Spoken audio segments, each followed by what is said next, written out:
అనుమతులున్న ప్రాజెక్టుకు బ్యాంకులు 7.25% rate of interest లో మనకు లోన్లు వస్తాయి. ఈ రోజు చంద్రశేఖరరావు 11.5% రేట్ ఆఫ్ ఇంట్రెస్ట్ 12 సంవత్సరాలకు లోన్ తెచ్చిండు. కానీ అనుమతులున్న ప్రాజెక్టుకు మనం లోన్కి వెళ్తే 7.25% రేట్ ఆఫ్ ఇంట్రెస్ట్ 35-40 ఏళ్ళ టర్మ్ లోన్ కింద ఇవ్వడానికి కూడా మనకు అవకాశం ఉంది. అందుకోసం ఎట్లయినా మొదటి విడతగా 45 టీఎంసీలు, రెండవ విడతల ఇంకొక 45 టీఎంసీలకు నీటి అనుమతులు సాధించి సిడబ్ల్యూసి క్లియరెన్స్ తీసుకొచ్చి బ్యాంకుల దగ్గరకు వచ్చి లోన్లు తీసుకొచ్చి ఏదో రకంగా ఈ ప్రాజెక్టును పూర్తి చేయాలని మనం బలమైన వాదన వినిపించి ముందుకెళ్తుంటే ఇప్పుడు ఇదంతా జరిగేటట్టే ఉన్నది. మన పర్సనల్ రిలేషన్స్ అనుకోండి, లేకపోతే ఎవ్రీ టైం ఉత్తమ్ కుమార్ రెడ్డి గారు వెళ్ళి కోర్టులో కూర్చుంటారు. మేము పోయి కన్సర్న్ మినిస్టర్ సుప్రీంకోర్టులో వేసిన ఇంకెన్ని సంవత్సరాలు మీ ట్రిబ్యునల్ పనిచేస్తుంది? 21 సంవత్సరాలు అయింది, ఇంకో 20 ఏళ్ళు చేస్తారా? నెక్స్ట్ 1 ఇయర్లో 12 monthsలో ట్రిబ్యునల్ హ్యాస్ టు డిసైడ్.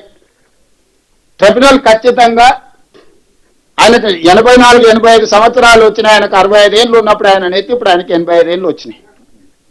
ఇక ఎన్నేళ్ళు అతన్ని ట్రిబ్యునల్ చైర్మన్ గా పెడతారో అతని వయసు మీద పడుతుంది, కాలం గడిచిపోతుంది, మాకు సమస్యలు ఉన్నాయి, మీరు ఏదో ఒకటి చేయండి అని సుప్రీంకోర్టులో పిటిషన్ వేసి ఎక్స్పెడైట్ చేయమన్నాం. కన్సర్న్ మినిస్టర్ను, ప్రైమ్ మినిస్టర్ గారిని కూడా కలిసి ఇట్లా 20 ఏళ్ళ పైన అయింది, ఇంకో 20 ఏళ్ళు జరిగితే మొత్తం తెలంగాణకు తీరని అన్యాయం జరిగితే నెక్స్ట్ 1 ఇయర్లో కంక్లూడ్ చేయండి అని అంటే కాస్త ఇప్పుడు అంతకుముందు సంవత్సరానికి 3 సార్లు వినటోడు ఇప్పుడు నెలకు 3 సార్లు విన కాడికి వచ్చింది. నెలకు 2 సార్లు 3 సార్లు ట్రిబ్యునల్ వాదనలు వింటుంది.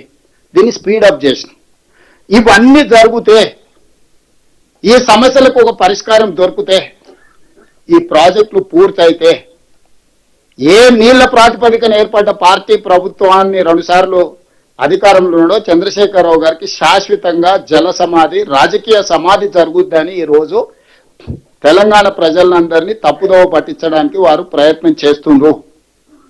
ఈ నేపథ్యంలో ఇక్కడ ఉన్న ప్రజాప్రతినిధులందరికీ, మంత్రులకు కానీ, ఎంపీలకు కానీ, ఎమ్మెల్సీలకు కానీ, ఎమ్మెల్యేలకు కానీ, ఫార్మర్ మినిస్టర్స్ ఇక్కడ తుమ్మల నాగేశ్వరరావు గారు, కడియం శ్రీహరి గారు లాంటి వాళ్ళు ఎక్స్పర్ట్స్ ఉన్నారు. అంటే ఇరిగేషన్ లో వాళ్ళు గతంలో చాలా లోతుగా పనిచేసిన వాళ్ళు ఉన్నారు. జుపల్లి కృష్ణారావు గారికి దీని మీద అవగాహన ఉన్నది. మనము చాలా చాలా చాలా కరెక్ట్ గా నిబద్ధతతో క్రమశిక్షణతో కూడుకున్న కార్యక్రమాలు చేపడుతున్నాము. మనం చేస్తున్నది చెప్పుకోవడంలోనే కొంత మనము గ్యాప్ ఉంది. ఆ గ్యాప్ తోనే వాళ్ళు అడ్డగోలుగా వాదించడానికి, ఎందుకంటే వాళ్ళు 25 ఏళ్ళు 2001లో మొదలు పెట్టినప్పటి నుంచి 2025 ఏళ్ళు అయింది. 25 years మొత్తం అబద్ధాలతోనే బతికిరాలు. అలా వాళ్ళ నోరుకి మొక్కాలి. 100% అబద్ధాలు మాట్లాడే పోటీ పెడితే వాళ్ళు ముగ్గురే వస్తారు. ముగ్గురికి కలిపి ఫస్ట్ ప్రైజ్ ఇవ్వాల్సింది, ఒక్కొక్కరికి సపరేట్ కూడా ఇవ్వనీకలేదు. అట్లా అబద్ధాలు మాట్లాడతారు చంద్రశేఖరరావు గారు, హరీష్ రావు గారు, కేటీఆర్ గారు. నోరు తెరిస్తే అబద్ధమే. అందుకే ఆయన బహిరంగ సభలు పెడతా అంటుండు, సభలకు రానంటుండు. సభలకు వస్తే తారీఖుతో సహా ప్రతి లెటర్, ఆయన సంతకం పెట్టిన లెటరు, ఆయన చేసుకున్న ఒప్పందాలు, ఆయన పెంచిన అంచనాలు, ప్రాజెక్టును తరలించడానికి కేబినెట్ అప్రూవల్ లేదు.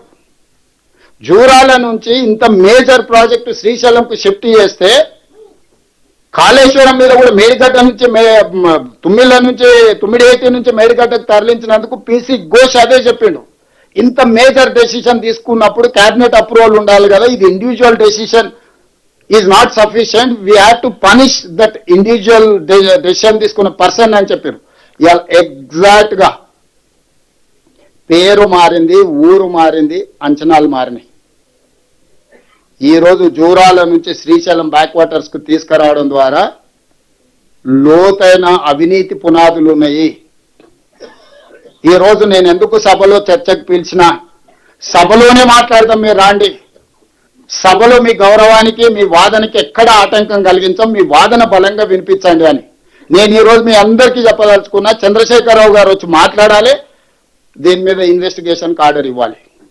ఎవరి బాగు కోసము జూరాల నుంచి శ్రీశైలం పోయింది, ఈ 1000 కోట్ల రూపాయలు ఎవరింటికి వెళ్ళినాయి, ఈ కమిషన్లు ఎవరికి చేరినాయి, దీనివల్ల తెలంగాణకు జరిగిన నష్టం ఏంది, ఉమ్మడి రాష్ట్రంలో ఇచ్చిన ఆనాడు ఆంధ్రప్రదేశ్కి వరద జలాలు 100% వాడుకోవడానికి రైట్ ఇచ్చారు. కర్ణాటక అబ్జెక్షన్ చెప్తే కూడా supreme court has given a categorical direction to tribunal saying that flood water ఏది ఉన్నా ఉమ్మడి ఆంధ్రప్రదేశ్ వాడుకోవచ్చు అని. ఆ ఉమ్మడి ఆంధ్రప్రదేశ్లో మనకు పాలమూరు రంగారెడ్డి ఎత్తిపోతలకు జీవో వచ్చింది 2013లో 70 TMs కి.